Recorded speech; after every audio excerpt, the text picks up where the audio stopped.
Hello. Hello. Okay. Once upon a time on a... No. Welcome to NetHui.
Lucas. Luke? Luke. Luke. Luke. So Luke, go, take it away. Well, I'm Luke, Luke Barnett. I'm probably the most underqualified facilitator here. I make stuff and put it on the internet. And so that's how I ended up doing this, mostly podcasts. I got roped into it through Lath, who organised this whole event, because I wanted to hear people talk about art and creativity in a digital world, which is probably the broadest of all topics you could possibly talk about. Just to get a bit of a feel, how many of you would consider yourselves as creative people that actually make stuff and put it out into the abyss that is online, the internet? Stand up, it too. It's Fantastic. just to get you moving, that's all. Yeah. Okay. That's really great. That's more than I was hoping for. Now, my one question that I had about this whole thing, and hopefully it'll get us kicked off. I'm not too sure where we'll go Who afterwards. said you could sit down? Is there any what's the biggest hurdle that stops you when you make something and you're like, I like this, it's pretty cool. What stops you from putting it out there? What's the thing that makes you go, no, maybe not? And I guess this is where we have a mic. Do we pass ours around, or is there other mics? Yeah. I find it difficult because there's this fire hose of information, and you can see so many talented people online, and you compare yourself to them and think, oh, I don't know if this is good enough. And I teach part-time at Massey Wellington Design School, and I notice that my students also really struggle with that, comparing themselves to people who've been working forever and all of this kind of thing, and they kind of, yeah. I guess the nature of that, though, is that it is kind of like the social media stuff where it is just the best selection. So you have to keep that in mind. You have to look at the internet and think critically, these are the best pieces that they've created, and then they're choosing to display those. So yeah, they're making 100 things before they post that one or whatever. To your question, I find it kind of intimidating, thinking that as soon as you post it on the internet, it's archived eternally. You can't take that back, it's done. It can't be like a bad idea that you put in your workbook and then, you never display that. Yeah. But it's only published for a moment. You can always take it down. So that's... No. Is it? Once See, it's that's online. Yeah? Is that right? Once it's online, it's kind of out of your hands. Yeah. You lose a lot of control by putting it online, especially depending on the forum that you put it on. If you put it on Facebook, now it's Facebook's. Now it's whoever sees it on Facebook's. You suddenly lose the creative control once it's in the public domain. Even if you ostensibly retain the rights to it, it's gone.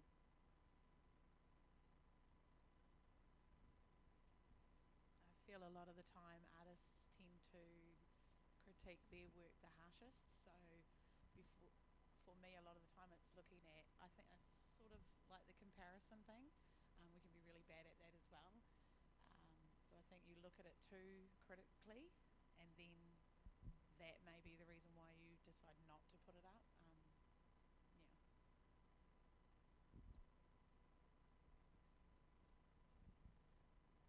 check. If you're going to say do music stuff and you've got to learn to play your guitar or whatever, and then you've got to learn how to sing and learn how to hold a mic properly, then you've also got to learn how to work a recording program, which took me about 6 months the first time. And then once you've made something, the final hurdle is now I've got to learn how to use this site or this app or something, and they've often got little peculiarities that take you a little while as well. So sometimes you just think, you know what, I'm just going to play this to my friends. That point that Craig just pointed out, I mean, all of them, every artist I've spoken to, they have all those exact same concerns. They look at and it's either there's so much better stuff than what I'm making out there, or it's not mine anymore once it goes out. And I think we've actually got a discussion on that specific thing, intellectual property and Creative Commons, later on this afternoon. But my biggest hurdle, being an amateur creator, like I would imagine a lot of you are, is I need to learn how to use this program, I need to learn how to use this camera and pick from like the 50,000 different lenses that are apparently good for it, and the thing I googled didn't actually tell me that much. It's all really expensive, and then I've got to figure out how to put it out on this format, then I've got to learn how to use social media properly. Is that, like, do most of you feel that that's often part of the hurdle that stops you from either venturing into new mediums or using other things? Does many other people have that kind of issue? Yeah? Double? So, with the discussion, I'm sort of figuring out that it's not really the way that you're trying to do things. It's the learning of how to do something, and I suppose if we could make that an easier way to do that. And there are forums, and different forums apart from Facebook, that you can have anonymity, and as well as having that security in your thoughts and ideas. And there are where you have to log on and be part of another community apart from Facebook. Facebook is free, that's why we use it. But Facebook, if you really think about it, is more about being a social site. It's a social media site. Okay, so that's it. It's about socializing with other people. It's not, and I know that we use it consistently and heavily for business. And I sort of go, well, that's interesting that we're making our creative adventures something that's a social aspect, but we're doing it on a technological platform, whereas we're crafting and making things by hand. We have ideas and that come by hand, yet we are using a platform like Facebook to put our work out there.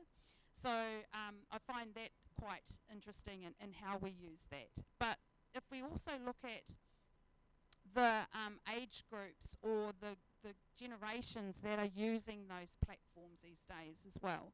So it's more like the under 25s would be quite au fait with using Facebook as their medium of choice for putting their businesses and their data out there.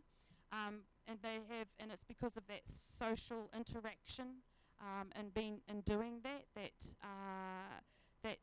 validifies what they're doing, and therefore they will continue doing that. But so like I'm quite old. I'm 56, and I joined up with Facebook when it first started. I no longer do the Facebook thing. I'll do that to catch up with friends. But as you get older, you realise that you want to make sure that your work or your creative ideas are actually put on in a different format or a different forum than social networking. You want to become a bit more professional about what you do and what you're putting out there. So you actually engage with looking for other networks that will do that, and those networks will start helping you in doing that. So, and that's part of the learning journey. So how long's Facebook been around for? Yeah, 12, 15 years. 12, 15 years, yeah. So so I started Facebooking when I was 30-something. 40-something. Hang on, 50-something. No, when I was 40-something actually. So and it tended. So, but my needs were different then. So it's all about what your needs are and finding that right place. And I guess the the thing for me is understanding that looking for those like-minded people are very important. So you start your contacts in Facebook, and then you move on and get into another more professional area to be able to promote yourselves than promoting your social life or, hey, look what I've made today. Yep.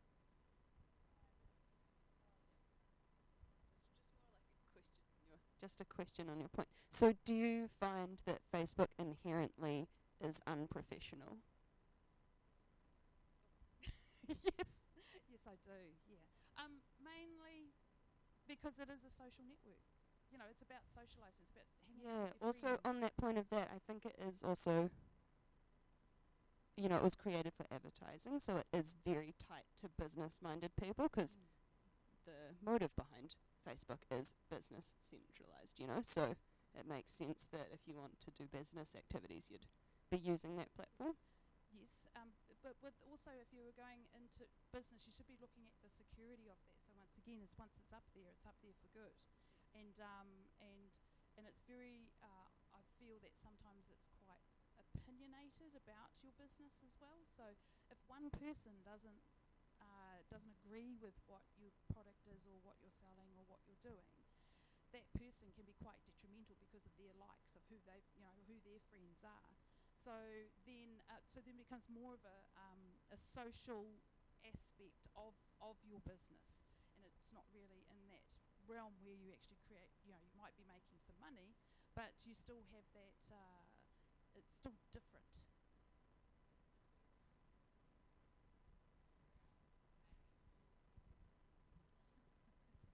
Sorry. Sorry. I feel like word of mouth has always sort of obviously been around, but just the fact that Facebook means it's more widespread now, I suppose, and it happens faster than it may have. So I think, so I just did weaving, just finished weaving not so long ago. So, thinking about doing a business in that sense, and like lots of weavers do. But these days, it's not just, lots of them were thinking Facebook basically as your platform or a type of website. I still like the idea of a website, an actual website, but it's like you're not really up with today if you don't have the Facebook page as well.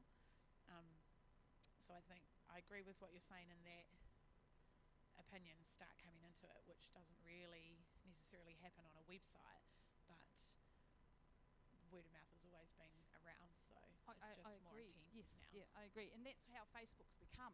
It's becoming a meme for your business now. If you're not on Facebook, Twitter, you're not doing business. And I think, personally, I think that's kind of wrong. I think that there should be able to hold up your business on its own merits. And have your own website that you can have a blog on your website that there you can gather information and that sort of information from other people and comments about your product, but you have more control over that. You don't have that. Now I can hear myself. Now you don't. It doesn't go. You're not put down to the bottom. Because Facebook drives me crazy. Because somebody will say, "Oh, I tagged you the other day," and I'm going, "Oh, okay," and I go and look a week later. I go, "Oh, I don't know where that is," So, and it's not just because of my non-use of Facebook. It's just that I only have 200 people that follow me, so it's not a big thing. But for me, when I was overseas, teaching overseas and working overseas, that was my lifeline to my family. So that was important. That was my lifeline to the people that were back here in New Zealand for me.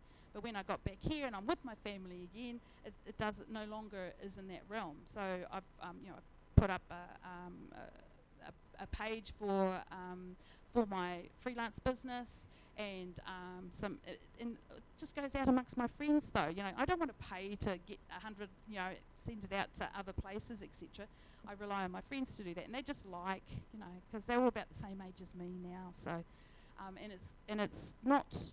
I don't think it's good business to use that. It might be good to start off, to use it as something, but there are better platforms out there to do that with. That is around your business. So, there is a Māori weaving website that is looking after Māori rāranga artists. And I only know that because I did rāranga a couple of years ago and wanted to find a network where we're able to promote our items, our kite and that sort of thing on it. So, and they, who is it with? It's with, it's a school, but they also run an artist website as well. So I can't remember the URL, but you can Google it and find out. So for this session, there's collaborative notes, and what we can do is get Victoria to put that link straight into the notes after the session. Okay, there we go. And it's finding, so what it is, it's about finding what you're good at and then going to those forums that will do that. And then promoting within those forums, and then that becomes the word of mouth around that, because then it's a more professional type of way of doing it. Well, that's how I feel. It's only my opinion. Okay, so this is only my opinion. It's not gospel or anything like that. Yeah. It seems after hearing you guys talk, and obviously your opinions on Facebook, we seem to almost be like lacking a network or a designated community for digital art. Like, one of the things that sort of got me to prompt this question for NetHui was that, like, in Palmy we've got the Square Edge, which is sort of like the hub of traditional art. And if you go, well, I would like to get into doing painting classes, drawing classes, that's a pretty good beacon to go to and go, hey, where do I go from here?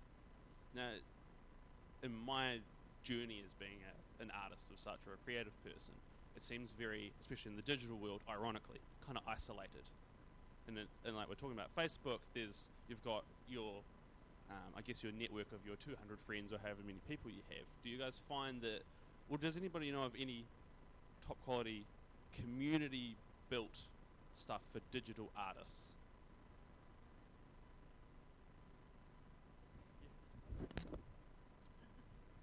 Do you mean more of like a forum or like a portfolio site? Because there's Behance and stuff like that for primarily just portfolio, sharing ideas and getting validation from your peers saying that's good work or whatever. And there used to be, what was that website back in the day where people would post their art? DeviantArt. DeviantArt. There used to be, well, I mean, it still exists, but it's not so popular. Yeah, and there's like anymore. Dribble. DeviantArt, Dribble. There's a whole bunch of different ones, and I think it depends how you use it. So I personally feel very connected to art and creativity in a digital world using different platforms. Like Instagram is a huge one. Knowing the right hashtags or things to follow, and then the algorithms that suggest other artists to you. Or Behance is also very good if you need inspiration, but that's run by Adobe, so it's kind of very through a certain lens. I think it's really good. I think it means you can find artists who would otherwise not be known. But I'm also wondering about, you're talking about traditional forms of craft, weaving. How do you feel about if it's put online and there's more visibility to the world and it gets out to the world, how do you feel about the intellectual property around things that are culturally sensitive potentially, and what that means online? That's a big thing, isn't it? The intellectual property of your work, especially with creatives. So some of my work was in the Middle East. So I've spent 4.5 years in the Middle East, and there is no such thing as copyright over there.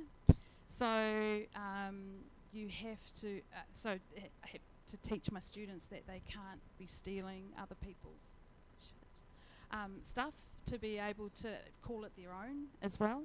So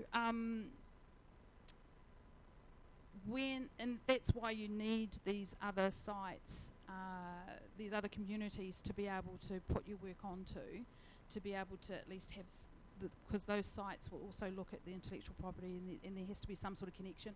Someone has to buy into it usually, so the Behance site is with an Adobe subscription, etc. And that's a worldwide thing as well. So once again, coming back to Luke and your idea about having something that's more community based, it's a lot safer. because then you have a lot more control over what is put out there and who gathers that information as well. I guess, and it's always going to be that. There's always going to be that issue around intellectual property of your work. So this morning I was thinking, do I have to do a presentation? So, instantly I go on to Google, get into Google Slides, and then I start, this is how this is going to go. I haven't shown you my presentation because I don't need to. But 5:30 this morning, okay, if I just get on Google, I'll grab these images. I'm only doing a presentation, so I don't have to cite where they're from, and people will know the images because they've already seen them. And I did this all in like 25 minutes, okay, for 10 slides, just, download stuff. And at the same time, I'm going, I shouldn't be doing that without doing this, and but that's me as a maker, as well as a lecturer, as well as who I am. It's about in making sure that that content is being given its right citations. But there's not many people out there like me or you that do that.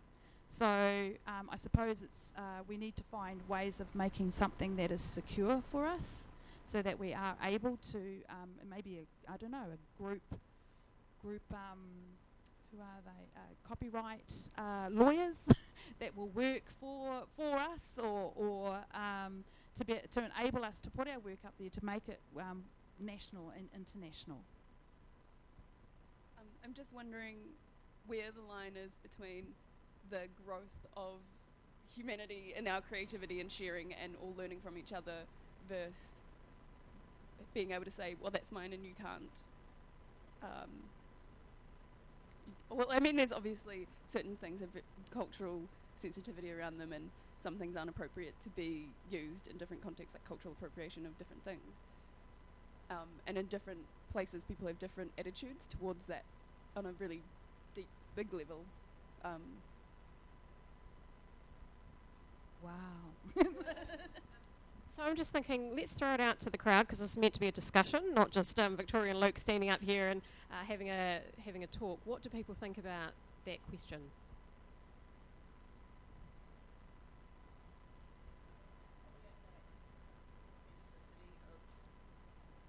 Your question about kind of like the authenticity of cultural art and how that translates globally, and people in different contexts, and how to control that context to make people aware of where it came from online.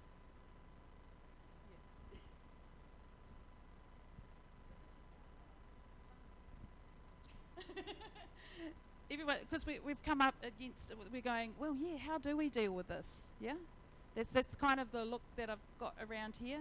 Yeah, it's about, well, what are we going to do about it? What can we do about it? So, any suggestions of your knowledge of the internet and its workings right now? So does it require gaining more knowledge on things? More knowledge about, is it about security, wrapping security around something? Yep.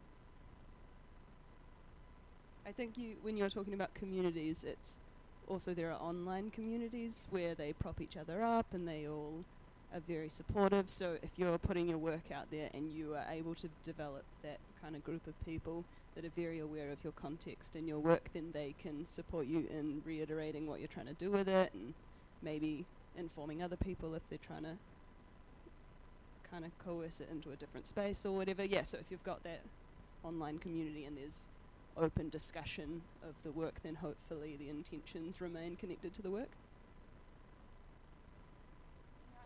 Any other thoughts on that? Yes. There's also questions about whether it's to do with the right to make money from it, or just the right to be acknowledged as the original creator.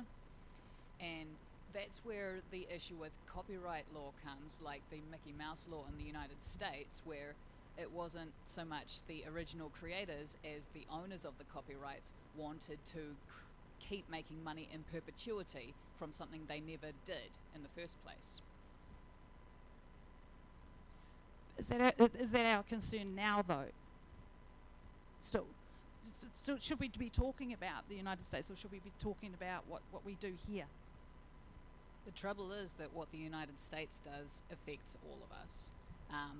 We have trade agreements with them, and so they can withhold trade from us if we don't agree to abide by their copyright laws. So if it's to do with cultural appropriation, whether it's our right to not have people just casually use our tapu and stuff for, really disrespectful things, and then there's our right to be recognised as the original creator. I'm not sure how to deal with that. Nor am I.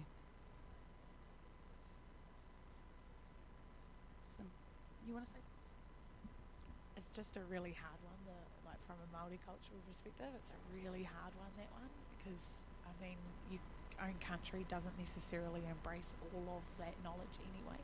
So then the whole world to then come in on that. These are my personal opinions. I'm not speaking for anybody else, but imitation, the greatest form of flattery, all that jazz, yes, but I think there should definitely be some understanding. A lot of the Māori patterns, there's reasons. It was how we spoke to each other. It was how we told stories. They weren't just for art. It wasn't for art or to look pretty. They actually told stories. So every pattern means something. But then you've also got iwi all over New Zealand, and so some of the patterns belong to different iwi, and then they have different opinions as to whether they will ever let that out or not. So that one's a really tricky subject, actually. I don't even know how you would start to protect some of that, because obviously with the internet and images and stuff, it's all out there already, and lots of people can. My friend's very good at just looking at a picture and being able to copy that. So I'm sure there's plenty more people out there that could do that from the images alone. And would you ever even know that they've done it unless they start selling it for monetary gain? Then that's where a lot of the time I take a little bit of offence from that, especially if you haven't learned anything about it and you're from a whole other country, and then you're just seeing a picture and mass producing things and not even original techniques or anything like that. So yeah, it's really difficult. I think this will be a really cool topic to delve more into too. With in the later sessions, there's the Māori Tech Talk. I believe that they're talking about the copywriting and where things lie with that too. So if it's a huge topic, 100%, and everyone has different perspectives on it. So I think it would be really cool to, if you want to talk more about that, is to definitely look into that Māori Tech Talk at the 11:30 session. Dope. Excellent. So these are some of the, I suppose, the challenges that we have as creatives when we want to put our creative work out there, when we want to sell or promote ourselves, and also, and I suppose the only solution that I ever have is always be mindful yourself of what you do, and then pass it on. Just pass it forward. Let everybody else know that. If there's someone that's next to you that's quickly doing a copy of something, you go, oh, I don't think you should really do that, because that doesn't belong to you, and I'm sure that picture doesn't belong to them either, or that pattern belongs to them. Find out a little bit more.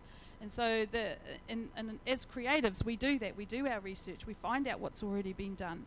We find out who has done that before. And then we might build on that, but within our own style or within our own culture. And it's just not. And I suppose a lot of it too is around with Māori culture, as well as any other culture. There are many patterns and designs, and that other cultures have within within that international market. So the same as with Aboriginal art.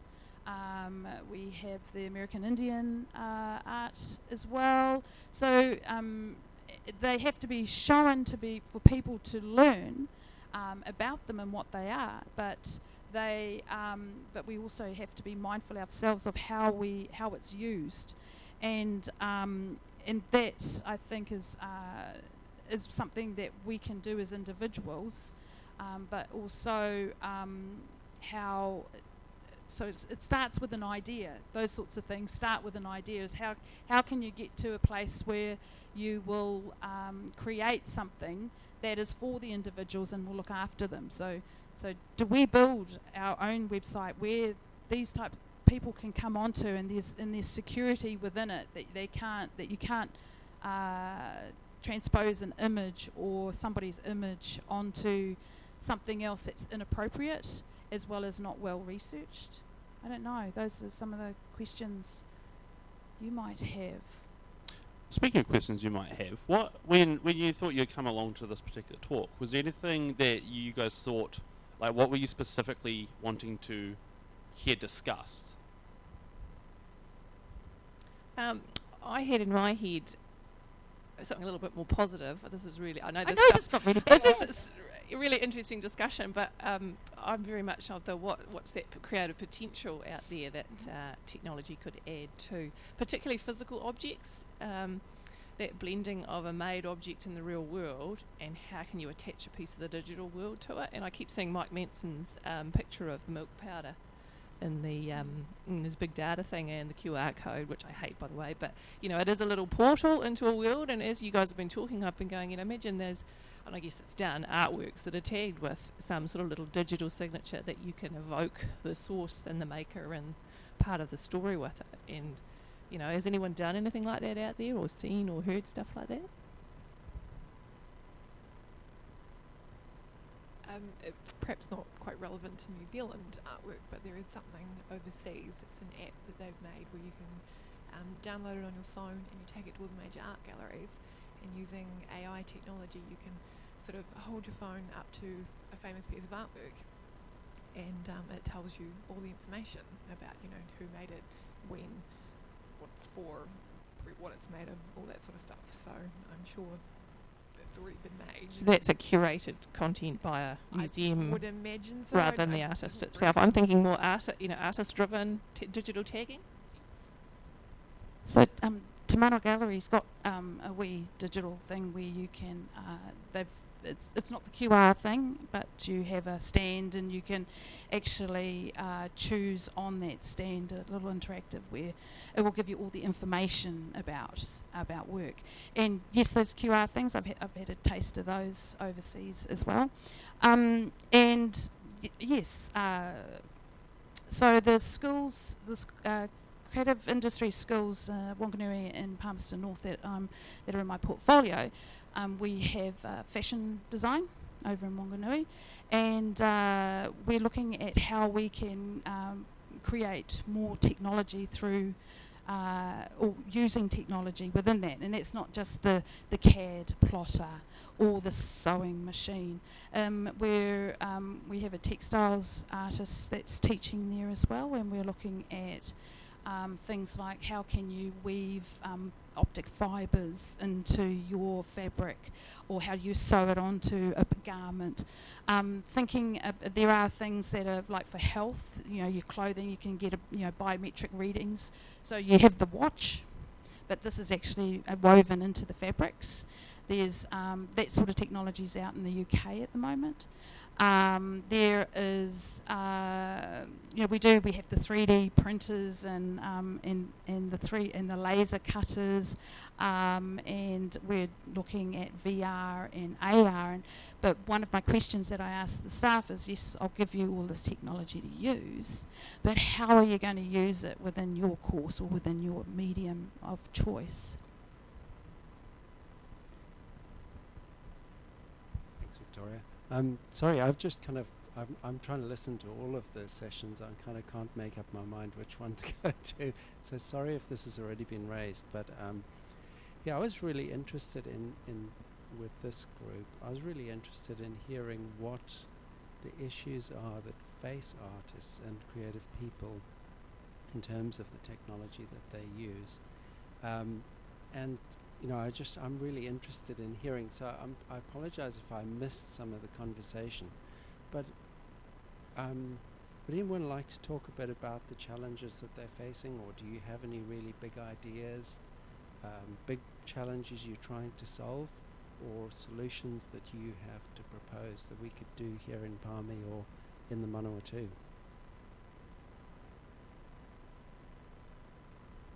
all pointing at each other.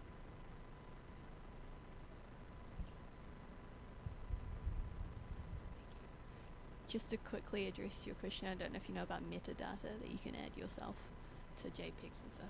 If that was, that's how, for some of my images, I put my name and copyright just under it so that anyone who downloads it can read the metadata. Anyway, a challenge that I face before I got my current job at Massey, I wanted to work in an animation studio. And these studios, from the outside in, they seem like very tight-knit, sort of like cliques. And they, to me, it seems like they look at your profile and within 5 seconds decide yes or no, basically, if they want to work with you. So that got me really paranoid about what my profile looks like. So that, the first 6 images on my Instagram, are they exactly what I want them to see? Are they going to, make them decide, yes, I want to work with her? And it was really hard because different studios were looking for different things. So how was I going to constantly, customize my Instagram to catch the attention of all these different studios? And it just got really overwhelming and sort of disheartening, and I stopped thinking that I could even get into any studios. And a lot of those studios, they would ask for freelancers through social media. So, that was the way to say, hi, here's my link, So I am sure that they would look at it and within, the first 10 seconds decide whether or not they wanted to. So it kind of affected me with what I'd upload. I'd want to make sure everything I uploaded was quality. Then I stopped uploading because I didn't have time to make really quality images all the time. So that was one of the challenges I faced. It's sort of like the problem that sort of all of the conundrum that all artists face is that, do I make what I want to make, or do I make what I think the other people want me to make, I guess. Was that in terms of like what you should put as in like your Instagram and like your first 6 pictures, for example, was that more of a were you told that that's how it works? Like we like this, as far as I know, the hearsay, talking to people that I know in the industry, that's how it goes. It was just sort of by experience. So I followed a bunch of studios. They'd always ask for freelancers links, and I could send them to my website, but basically my Instagram had the same thing anyway. And they would just ask for links. So everyone would comment. They'd like some people's comments and not like others.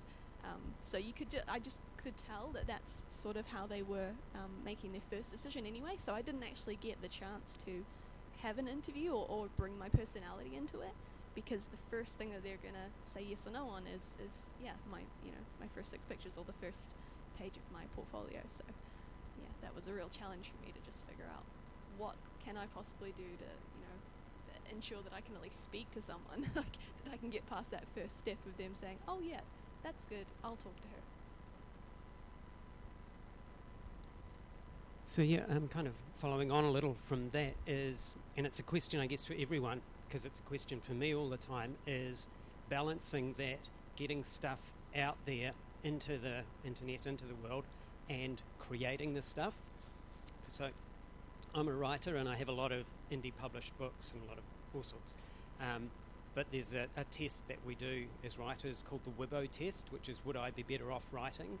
And it's, how am I best spending my time being creative, creating a new piece of work, versus taking this piece of work that's now complete and ready to get out there and posting on Facebook and Twitter and Instagram and my website, and then going back and responding to the comments, and then what's this other new social media thing that I need to know about as well. And just a question for everyone, like, how do we as creatives balance that of being creative and letting the world know about it? Does anybody have like a good method, I guess a loose formula that they use for that kind of thing? Don't do Facebook. Get out there and talk to people.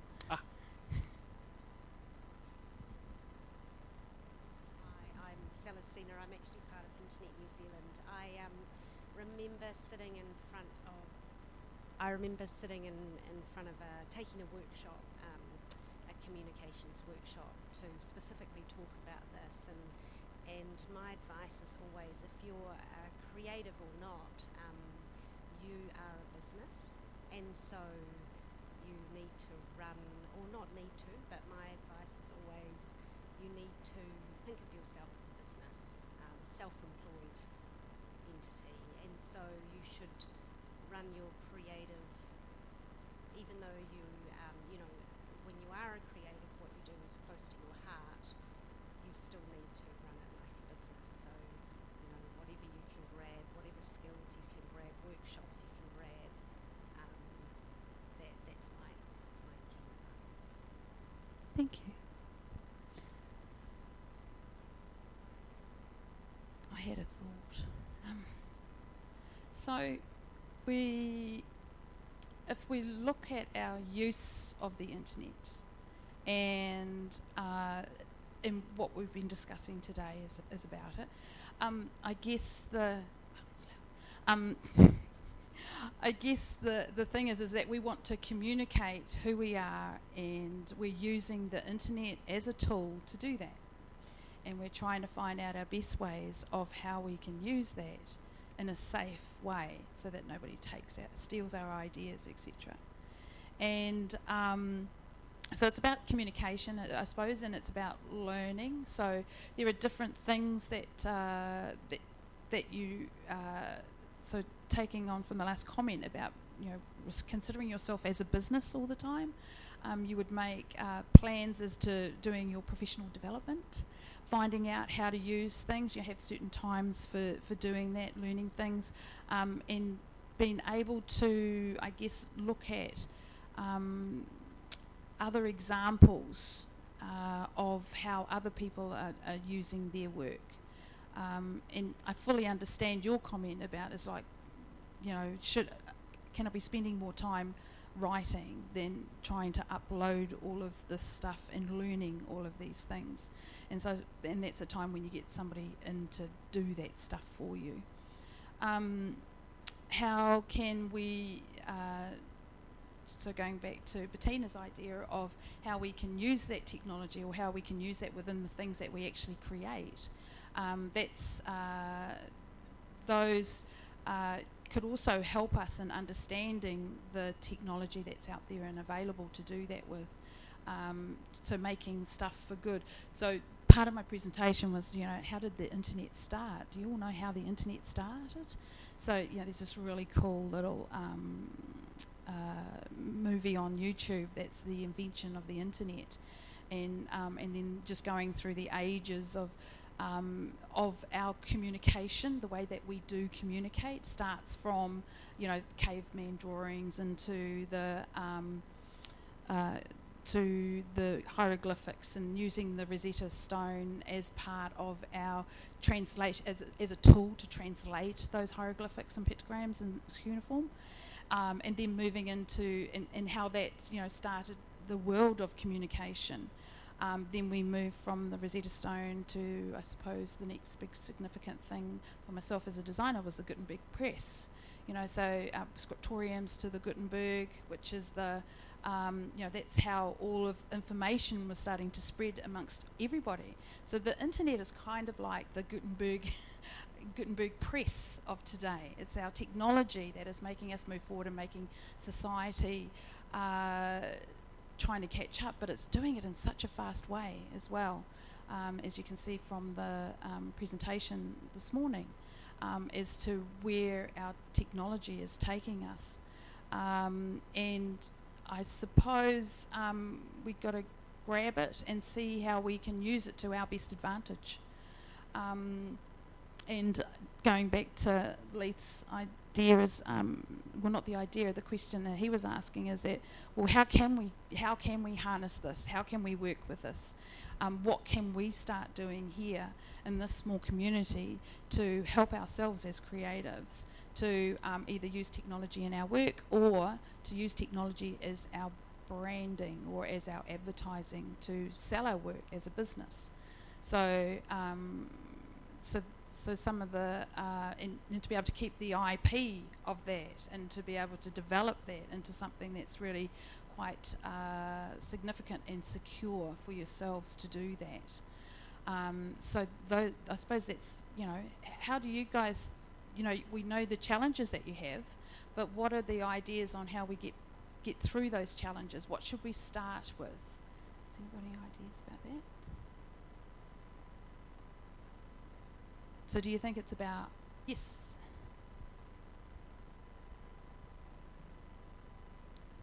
Maybe not necessarily exactly related to that, but I just wanted to go back to kind of ideas of, ideas of harnessing the power of the internet. I was interested in the question that Luke had asked earlier about, so we have square edge in the physical space, and maybe you were framing it more as what do we do for digital art, but kind of along those lines, how do creatives get together in the digital realm, whether that's in Palmerston North, whether it's a Facebook group or the arts jams, but is there kind of physical or non-physical places to gather for artists as well to keep these discussions going? And I don't know about those, so, and are people interested in that?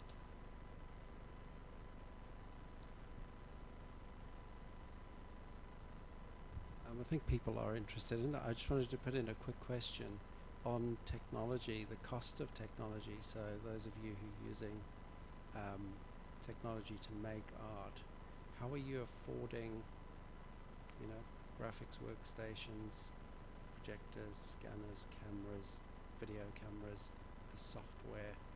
How is that happening? Is that a problem for you? What are the solutions?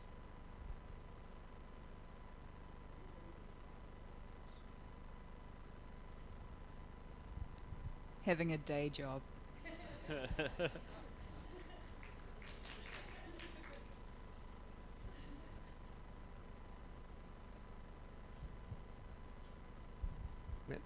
I'd throw into, yes, having a day job, definitely. And as a writer, I guess my costs are quite different to having to own a fancy camera and stuff. But one of the things is that income becomes, that I do make, the little bit that I make from writing, feeds into the business model of it, and then that becomes the money that I can spend on buying the new computer. So I'm able to kind of separate it out a little bit. And the really slick people have everything paid for by the business. And it's only in recent years that I've actually even been able to do that. Mostly it's all been just a day job. Leith, you might not know this, but there's quite a lot of stuff at the library available for free too. Just a little paid promotion there. Cheers. Actually, I was just going to ask that about that. Is it that library of things kind of concept that, if you wanted to play with a 3D printer as an artist, where would you go and get access, perhaps in your own space rather than a library space? And does that exist in any format in our part of the world? I don't think so. I've looked into that exact thing because what I do is I do podcasts, and it's very tech heavy, obviously, because people don't like to listen to terrible audio, and so a lot of it comes down to trying to scrounge together the microphones and the cables and the mixers, and then figuring out, do I pirate the software? Or do I pay for it? Because it's like $300 for one program, and making all those decisions. And it would be great if there was just a place where you could go and be like, hey, pay like a $20 deposit, get the stuff. Yeah, the stomach is perfect, especially for audio-based stuff. But what if you're doing videography? What if you're doing photography? All those kinds of things. I mean, you can do all sorts of stuff with cell phones and whatnot these days. But there's still that it's almost like there's a barrier to entry to digital art, where it has to be of a certain quality. So, yeah. Just as an add-on, there's also if you did study in a creative field, you have all of the facilities at school, and then you end study, and then you're left with, how do I gather the same resources to make the same work I was doing then? It's kind of the same question. Sorry, you come back to school and do your masters, and then you can still have access to it. Yes,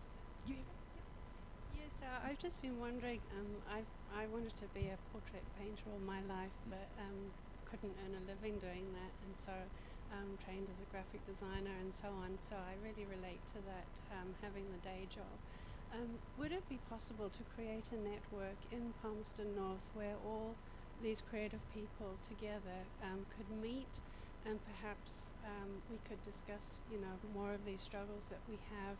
And I didn't even know that half of the people here today even existed, and it's really encouraging to see other creative people working in Palmerston North, and it would be really nice if we could have some sort of network to get together. It would be really good. We do.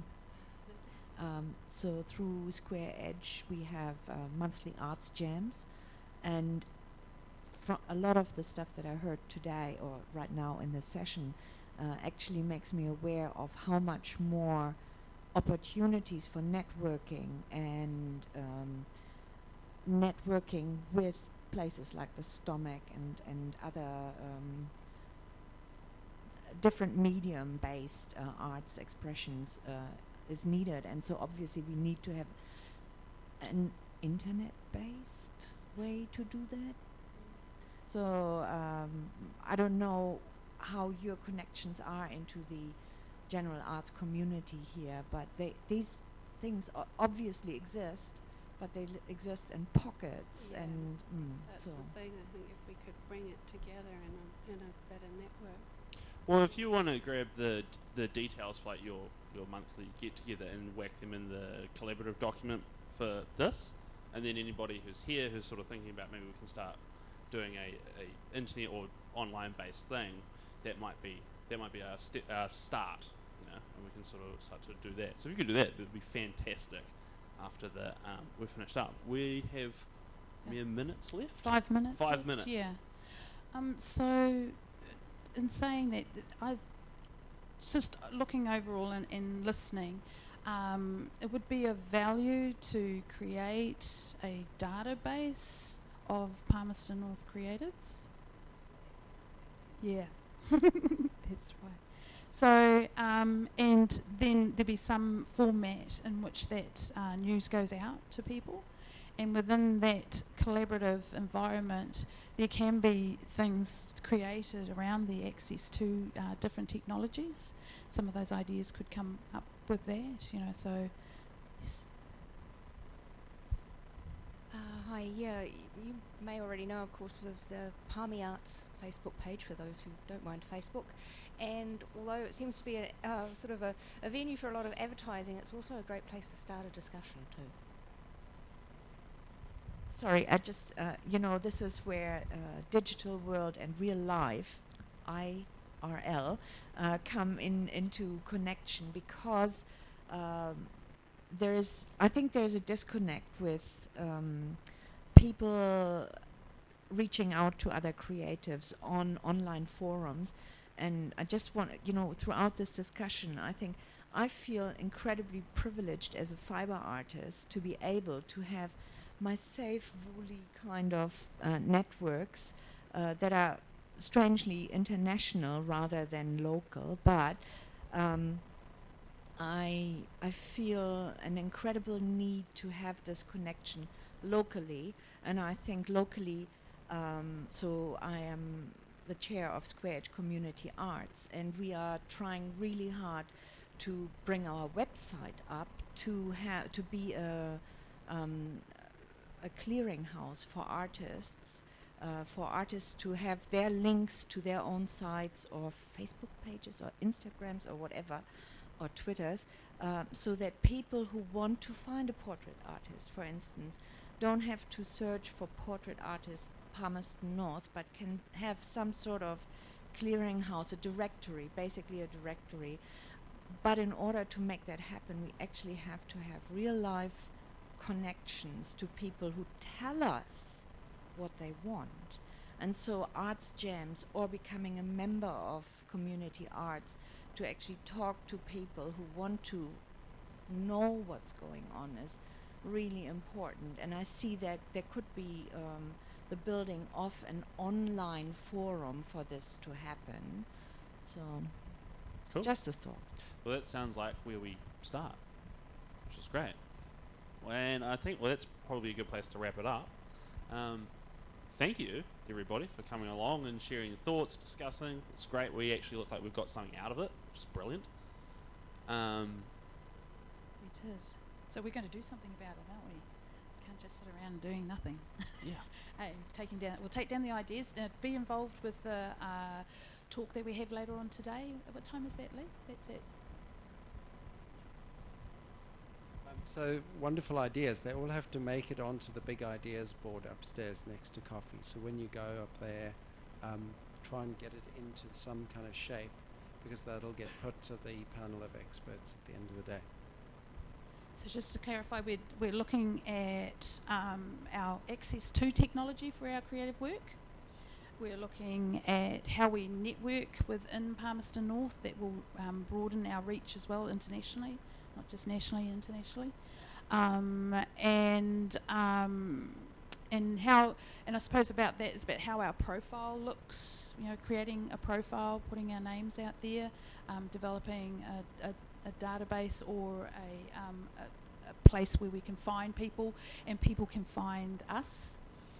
And I suppose access to technology would be really is a good one to, there's always that thought of having a maker studio where you could come in and borrow stuff in that studio. That would be kind of cool, to be able to rock on up to somewhere and go, oh, can I rent the printer, or rent the computer for a few hours so I can create my work, sewing machines, etc. So is everybody happy with how that sort of looks? We've got here as well looking at our IP, those sorts of things, and the security of our internet use. So we're using the internet as a way to get our names out there and socialise, but we also need to look at the security of that. So is that where everybody's feeling? Is there something we've kind of missed? No? We're good? Ka pai. Thank you very much for your time Thanks, today. guys. Yeah. And I didn't need to wake up at 5:30 this morning to do my presentation. It's okay.